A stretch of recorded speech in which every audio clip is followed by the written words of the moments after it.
कई वर्षों पहले की बात है। एक गांव में विनय नाम का एक व्यक्ति रहता था। वह गांव भर में घूम घूम कर खिलौनों को बेचता और उसी खिलौने से जो पैसा आता था उसी पैसे से अपना घर चलाता था। काफ़ी समय तक उसका कारोबार ठीक ठाक चल रहा था, किंतु कुछ समय बाद गांव में खिलौनों की बिक्री कम होने लगी थी, क्योंकि उसके खिलौने मिट्टी के बने होते थे, जिससे गांव के बच्चे भी उन खिलौनों को खेल खेल कर उनसे ऊब चुके थे। इसलिए अब बेचारा विनय अपने घर पर बैठकर यह सोच रहा होता है। अब मैं क्या करूं? गांव में तो कोई मिट्टी के खिलौने अब लेता भी नहीं है। कोई नया खिलौना बनाने के लिए मेरे पास इतना सामान भी नहीं है कि मैं कुछ नया खिलौना बनाकर गांव में बेच सकूं। आखिर करूं तो करूं क्या? और तभी विनय के मन में एक ख्याल आता है कि क्यों न वो लकड़ी के खिलौने तैयार करे।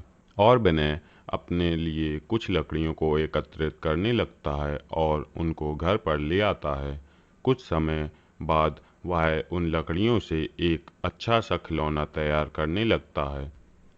कुछ समय बाद विनय एक कार तैयार कर लेता है जो कि पूरी लकड़ी से बनी हुई होती है, और विनय उस कार को ले जाकर गांव में घुमाने लगता है।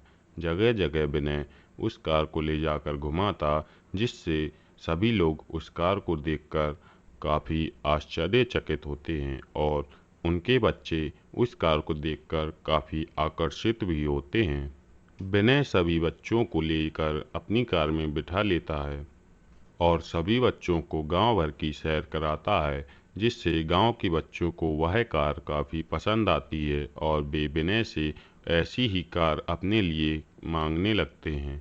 और विनय अपने घर में जाकर उन बच्चों के लिए कार तैयार करने लगता है। और अगले दिन विनय गांव में जाकर उन बच्चों के लिए अलग अलग कारें तैयार करके उन्हें दे देता है, किंतु वहां पर एक व्यक्ति होता है जो कि विनय की कारों को देख रहा होता है, इसलिए वह विनय की निगरानी में लग जाता है। अगले दिन विनय जब उन कारों को बना रहा होता है, तभी वह व्यक्ति जो कि विनय से थोड़ी सी जलन होने के कारण उसका पीछा कर रहा होता है। इसके कारण मेरा व्यापार खराब हो गया है और मैं भी देखता हूँ कि मेरा व्यापार खराब करके ये कैसे अपनी कारों को बेच पाता है। और विनय जैसे ही कार्य कर कर अपने घर के अंदर जाता है, तभी वह व्यक्ति आकर सारी कारों में आग लगा देता है, जिससे सारी की सारी कारें जल जाती हैं। व्यापारी के ऐसा करते समय एक बच्चा उस व्यापारी को देख लेता है। विनय को जब मालूम चलता है कि उसकी सारी कारें जल चुकी हैं, तब वह बहुत निराश होता है। अरे नहीं, अब मैं क्या करूँगा? मेरी तो सारी कारों में किसी ने आग लगा दी है। अब मैं बाजार में जाकर क्या बेचूंगा? हे भगवान, मेरी कैसी परीक्षा ले रहा है तू? अगले दिन सुबह व्यापारी आकर अपने दुकान पर अपने खिलौनों को बेचकर काफ़ी प्रसन्न हो रहा होता है, किंतु विनय की सारी कारों में आग लग जाने के कारण उस दिन उसके पास कोई भी खिलौना नहीं होता है, जिस कारण वह काफ़ी उदास होता है।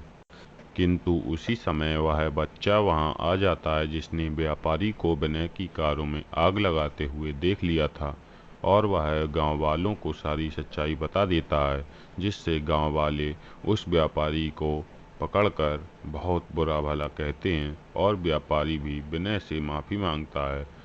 और गांव वाले विनय को कुछ लकड़ियां दे देते हैं, जिससे वह दोबारा कार को तैयार कर देता है और वह कारों को बेचकर अपना घर चलाने लगता है।